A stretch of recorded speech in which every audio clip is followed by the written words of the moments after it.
don't give a fuck what you say.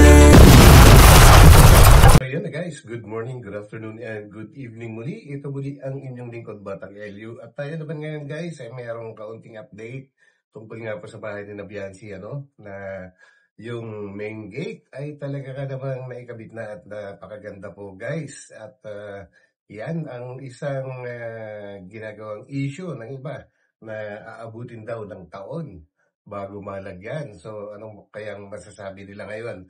At okay na. At itong pamilya ni Biancy ay napakaganda at nagtutulong-tulong sa paggawa po at yan ay makikita din natin mamaya. At meron ding isang bad news, kumbaga ay yung hindi naman medyo kalayuan na bahay kina Biancy na kung saan ay sa tingin ko ay doon nakiki-wifi si Biancy nung bagong lipat sila dyan ay nanakawan at nasimot po yata yung yung kinita ng wifi na yon. So yan, at malalaman natin ang buong detalye pagkatapos lang po ng ating intro.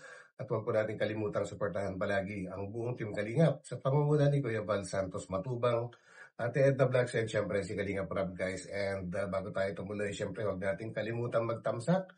At sa mga hindi pa nakakapag-subscribe, pakipindot na rin yung subscribe button. At huwag kalimutan ang notification bell para lagi po tayong updated kada mayroon po tayong upload. So yan guys, let's go!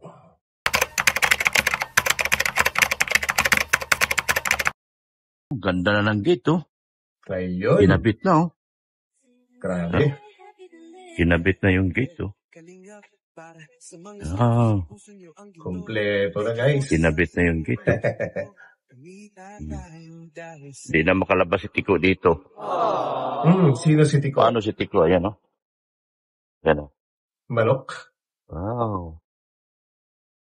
Ganda ng gate. Ayan, oh. Kinabit na nila, oh. Yan, kinabit na yung gate.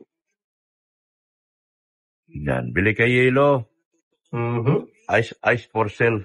Ganda na guys, pero Ice. Uy, dito si Tiko. ito kasing gate guys, kaya siguro naiinit na yung mga bashers gawa ng medyo natagalan ng konti. Syempre guys, ang paggawa po dyan ay hindi basta-basta po ina-assemble po muna yan. And ang isa pa dyan, yung pinaka-poste na pagkakabitan, meron tinatawag na yan, curing time, dahil pagka po hindi inantay na talagang matigas na at kakabitan mo kagad ng gate, walang mangyayari doon, kundi magigiba ka agad. Kaya yung mga iba kasi hindi nila kayang isipin or hindi abot ng pag-iisip nila yon. Kumbaga wala naman po silang naiambag, ay sila yung parang naiinip sa mga susunod na pangyayari na akala mo ay talagang nakikipag-contest. Pero hindi naman sila inaano, di ba guys? So yun, tuloy pa tayo. Uy, Tiko, wala ka na. Hindi na ka makadaan. Ayun pala si Tiko. Guys, ngayon ko lang nalaman. Akala ko yung manok kanina. Ah. Talaga namang namimiss niya ako. Oh. Oh. Hello. Ay. May dok pwede kang maikatan. Si Bunso. Oh. Malambot pa yan. Nagkuha na kay Kahoy doon? Hindi pa po. Pinaayos siya ng Nasa likod. Nasa likod sila. Oh, tawa ni Dr. Lab. Tawa ni Dr. Lab. Kilala ka na sa buong baso da. Sikat na si Bunso. Bagong gising. Be, paano yung tawa ni Dr. Lab? Ano na yung tawa ni Dr. Lab? Ay, Pogi. Opening na ito, September 8. Uy, Kayo, September 8. Jingjing. September 8. Grabe guys, September 8. Di ba ngayong araw yun? Kumbaga ngayong Tuesday. So ibig sabihin, may mangyayari dun ngayong araw na ito. At syempre, baka bukas pa yan may upload o sa isang araw. Di ba guys? So atayin po natin yan. And ano kaya ang mga paninda ni Biancy dyan? So yun guys. Opening na. Jingjing at Pretty Nanay, nandito kayo ha. Sa opening yan. Boss! Ano? Oh. Nagalubla ka muna pa, de. Nalubla ko muna. Ayun, Ay, patag na dito. Flooring mo.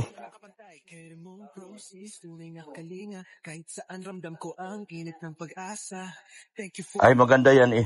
Yung ano. Nice.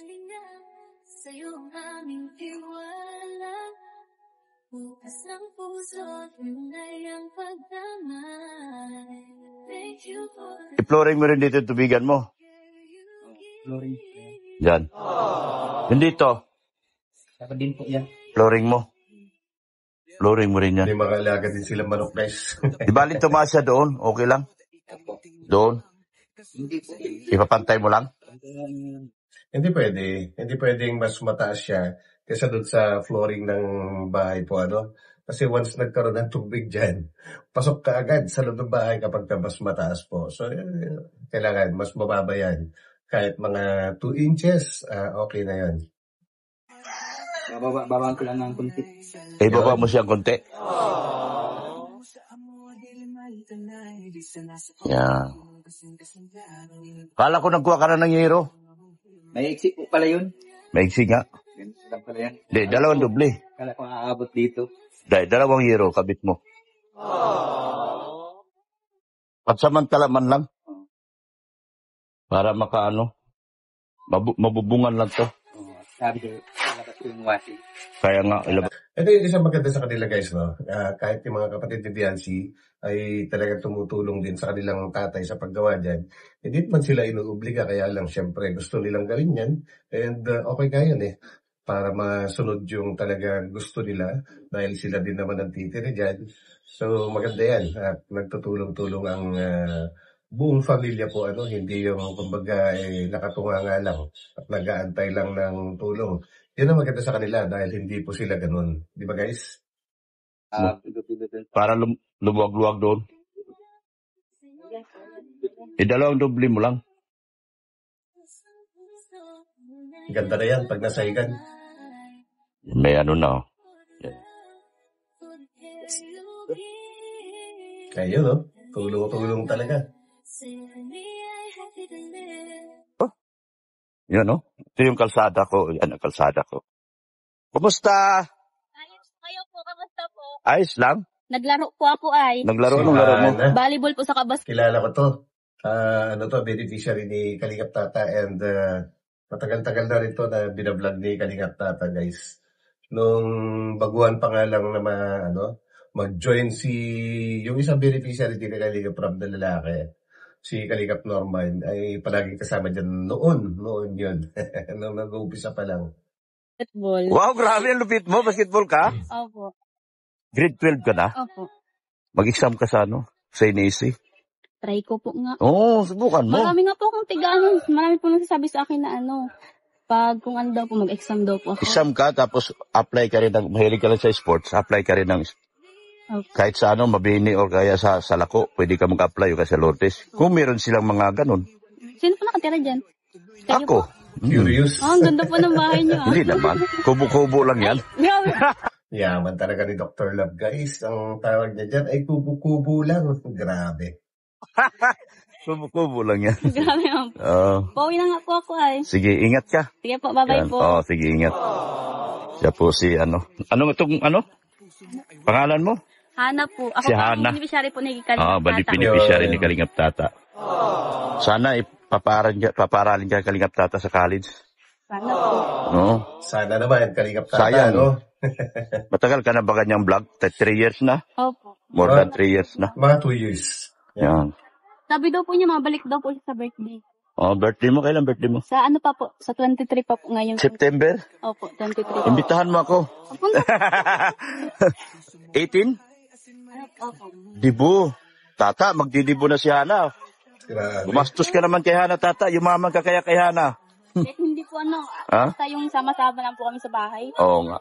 Yun. Baka may mag-sponsor eh. Yun yung minsan na, ko na yan na-explain ko na po yun, yung tungkol sa dibo na yan. Kasi sabi ng iba, depende yan kung may kakayahan yung pamilya na magdedibo.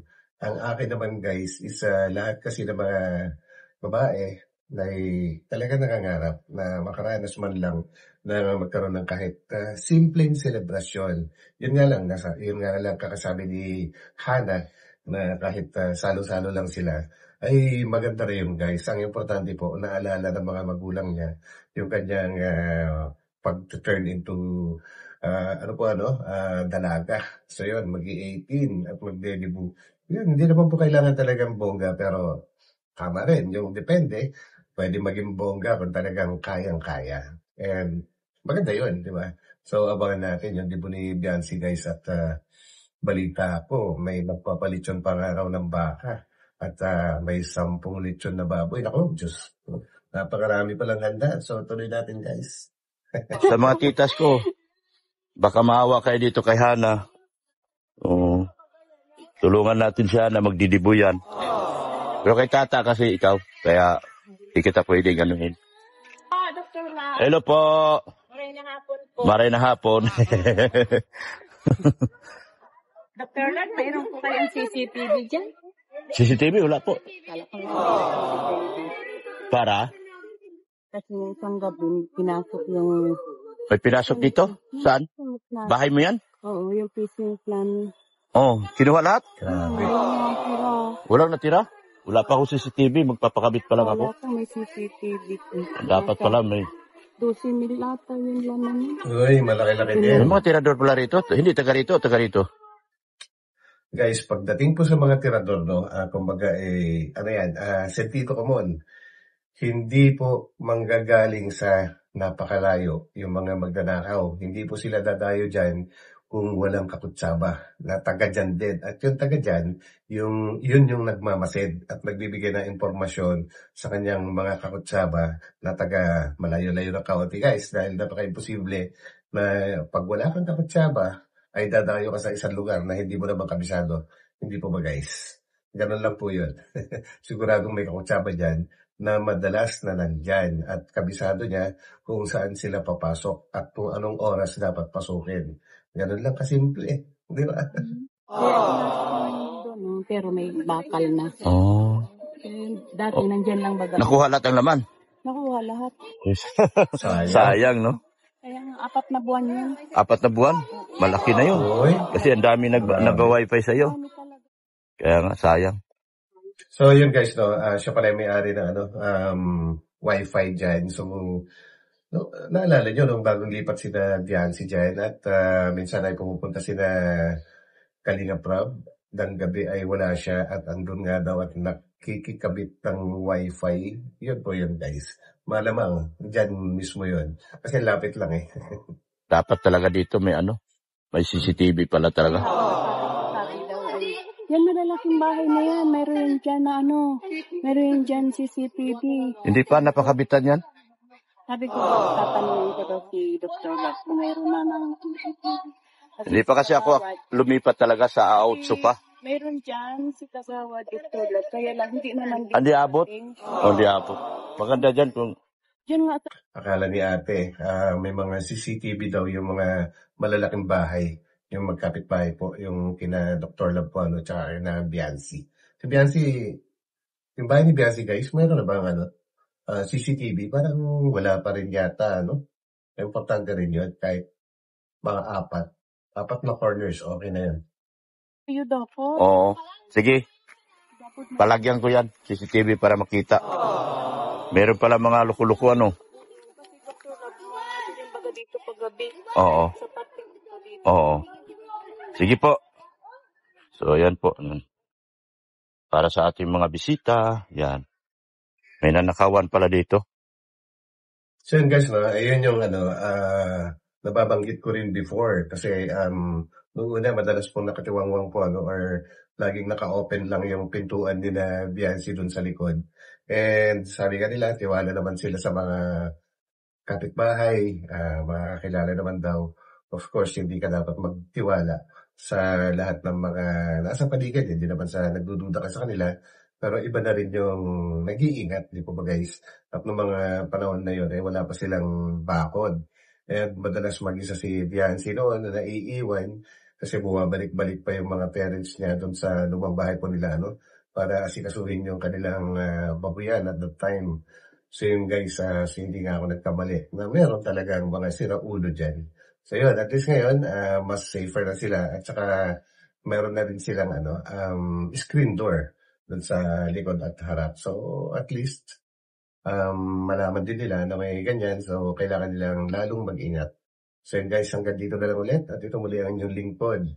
And huwag kalimutan mag-thumbs up kapag nagustuhan po ninyo itong ating itinapik sa ngayon. So yan guys, God bless po sa lahat. And magkita-kita po tayo ulit sa aking susunod na upload sa Pansamantala. Bye-bye po muna. Bye.